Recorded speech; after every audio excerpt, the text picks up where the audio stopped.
Hello সবাইকে, আজকে চিংড়ি মাছ দিয়ে লতি রান্না করা হবে। তেলটা গরম হলে রসুন আর পেঁয়াজ দেবো আমরা, স্বাদ মতো কাঁচামরিচ। যেহেতু লতি রান্না করবো, রসুনের পরিমাণটা বেশি। চিংড়ি মাছটির সাথে দিয়ে দেব, সবগুলো ভালোভাবে ভেজে নিব।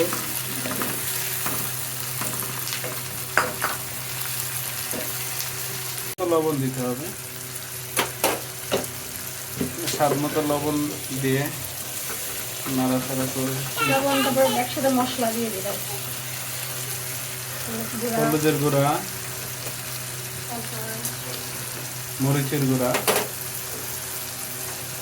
মানে আদা রসুন বাটা,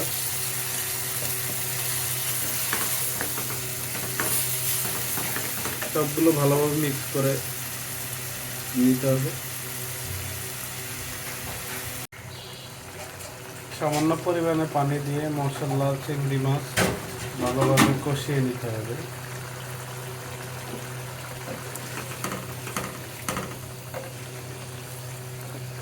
এভাবেই যদি খাওয়া যায় গরম ভাতে, কি টেস্ট! ভালোভাবে কষানো হয়ে গেলে লতিটা অ্যাড করে দিব সাথে।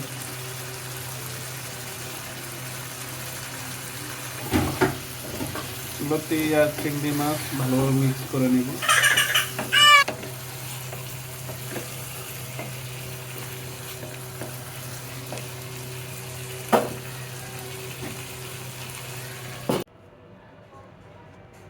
সর্বশেষ আমাদের হয়ে গেল